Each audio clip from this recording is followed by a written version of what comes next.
You think you can cuckold me while I'm away and just go, Olivia? We're done. I want a divorce. My husband's voice, Jackson, roared over the phone. Those words were orchestrated to make me collapse, to make me feel guilty and panic. But all I felt was a cold calmness. His antics are over.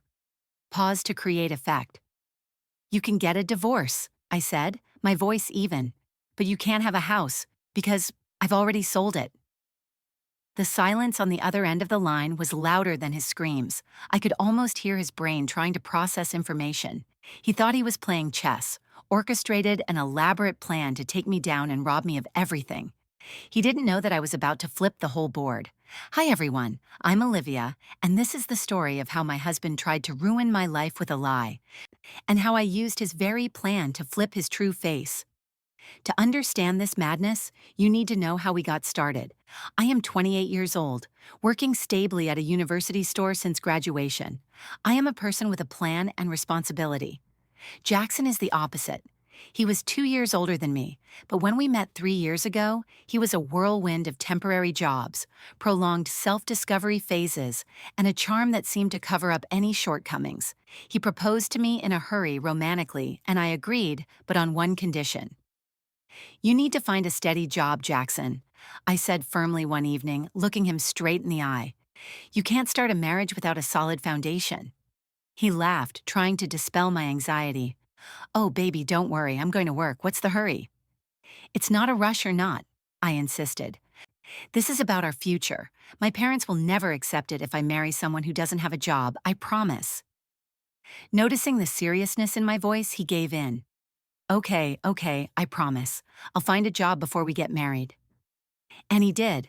After a period of reluctant searching, Jackson got an office position at a construction company. I thought it was a good sign. I see that he is a little careless with money and work, but I believe we can balance each other. I'm going to be the one who is solid, and he's going to be the one who brings joy. I didn't realize that our trials were just beginning. About a year after we got married, we decided it was time to buy a house. We found a perfect place, and everything happened very quickly.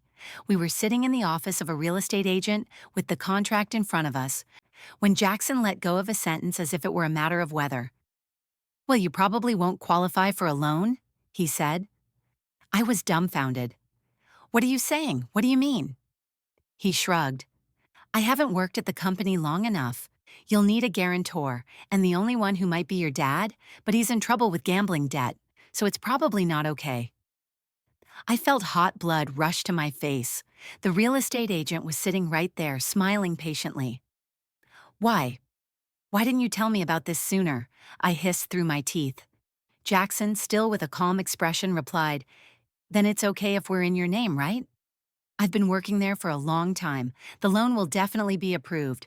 We will pay off the debt together. It's just a formality, baby. That's not a problem. The problem is that I didn't tell you. I haven't even prepared the papers. Even though he said sorry, it sounded cliché. I felt cornered. The contract is ready. The dealer is waiting. Instead of standing up and saying, we're not going to buy anymore, I hurriedly gathered the necessary paperwork and signed the contract. The house is in my name. I'm alone. A small voice in my head whispered, Do you really want a future with this man? But I brushed it off. I fell in love with him. I thought we could get through everything. A few months later, the next bomb was dropped. Your dad is probably going to lose his house because of debt, Jackson announced one evening. He's thinking of moving in with us. What? I reacted immediately. No way, why did you think of that? Then he's in trouble. Jackson grimaced. My brother is single but is working abroad. I can only count on you. We need to have a serious discussion about this, Jackson. Maybe he stays for a while, but staying long-term is a big decision. And that's when his true face starts to come out. I just don't want him here. If he moves in, we can share the cost of living. I'm always just talking about money. Money you've never contributed? I retorted, frustration rising. I promised that we would split the mortgage in half, but every month it will only be deducted from my salary. In marriage, finances are common, Olivia. It's not your money, it's our money. It was deducted from my account because the house was in my name. Don't be so selfish. I was stunned by his logic. The argument ended as usual. Jackson muttered, "I hate talking money," and then went into another room. Never a solution ever offered. He's not completely passive. I began to overhear his phone calls with real estate agents discussing how to sell his parents' house for the best price. Part of me was relieved that he was taking action, but the thought of my parents-in-law moving in with me was still hovering over my head like a dark cloud. Then Jackson began to be away on weekends, saying it was to deal with family matters. Eventually, he announced that he would have to go on a business trip for several months. I didn't realize it at the time, but that's when he began to plant the seeds for his betrayal plan. A few days after Jackson left, I decided to treat myself to a relaxing afternoon. I was sitting in a cafe when a familiar voice sounded. "Hello, and Sister Olivia?" I looked up and realized it was a young man that Jackson had brought home. His name was Samuel, a new employee of a real estate company that Jackson worked with regularly. "Oh, hello, Samuel. I remember you came to our house once, didn't you?" "Yes," he smiled. "I'm sorry for coming so suddenly." We sat down to drink tea together. Samuel was intelligent, likable, and seemed to be much more mature than Jackson despite his youth. The conversation was pleasant. I couldn't have imagined that this short, innocent encounter would soon be distorted into evidence for an affair that didn't exist at all. And that's exactly what happened.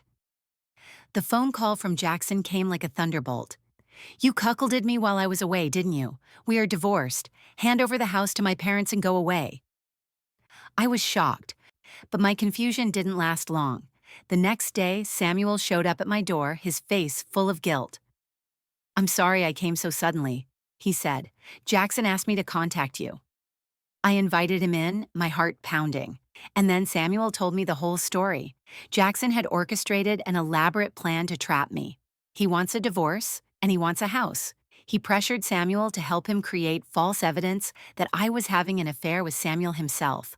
There are two reasons for this deception.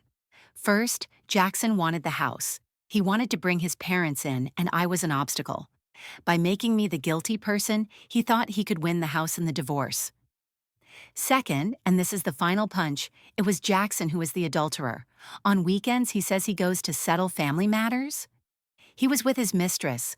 He was passionately in love with her and wanted to get rid of me. When I heard those words, disgust rose in me. Jackson, the husband I once thought was carefree and a little goofy, was actually a scheming and cruel man. "I'm not going to let him get there," I whispered, clenching my fists. Samuel, feeling guilty for being dragged into this, offered to help, and with his expertise in real estate, he made a bold offer. "You should sell the house while Jackson is still on a business trip," he said. "The house is in my name. I have every right to do it." A smile slowly bloomed on my lips. It's a perfect plan, and that's why, when Jackson called to accuse me, I was able to calmly respond. "I know everything, Jackson," I said into the phone, after announcing that the house had been sold. "Samuel recorded it all. Even the fact that you tried to trap me for having an affair with him. If we get divorced, I can sue you and claim compensation." "At why?" he stammered, his confidence gone. "Ah, and there's one more thing," I added, enjoying every moment.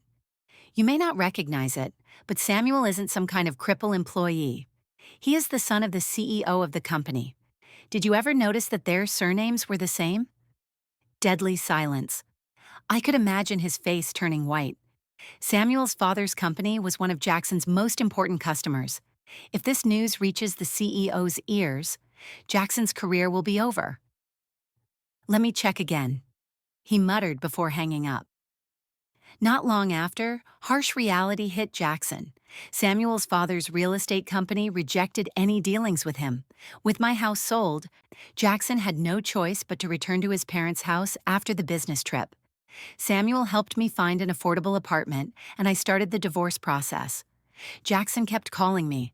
"I'm sorry, Olivia. Please forgive me." "It's too late," I replied. "You can be with your other woman. That's what you want, right?" She had already left him. She likes other people." "What a sad story," I said sarcastically before hanging up. "Even my parents-in-law called." "Olivia, we'd lose everything without you," my mother-in-law pleaded. "What you want is not me, But the house, I replied coldly, and that house is no more. Then came my father-in-law. His voice was full of bossiness. Isn't it the duty of a daughter-in-law to help her mother-in-law a little? Do you dare to refuse? Isn't all this the result of the gambling debt you've incurred? I retorted.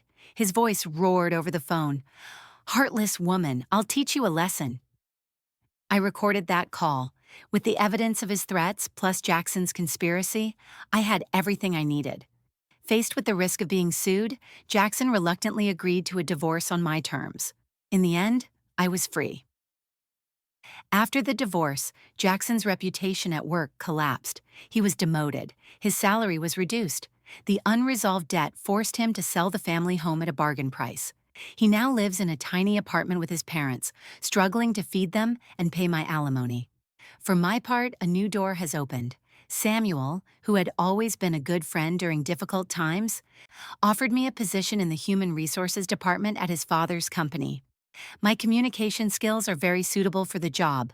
Working together, our friendship gradually blossomed into something deeper. A year later, we got married. I became the wife of the person who would succeed the president of the company in the future. Jackson probably never imagined that the two people he tried to trap for an affair would end up finding love and marrying each other. Now, surrounded by a loving and supportive new family, I am looking forward to building a beautiful life with Samuel. Thank you everyone for listening to my story. It's a reminder that sometimes the people who try to bring you down unwittingly push you to a better future. Now I want to hear from you. Have you ever faced cheating in a relationship? What would you do if you were in my situation? Let me know what you think in the comments below. And if you like this story and want to see more, don't forget to hit the like button, subscribe to the channel, and turn on the notification bell so you don't miss any videos. Wish everyone a good day and always remember your self-worth. See you soon.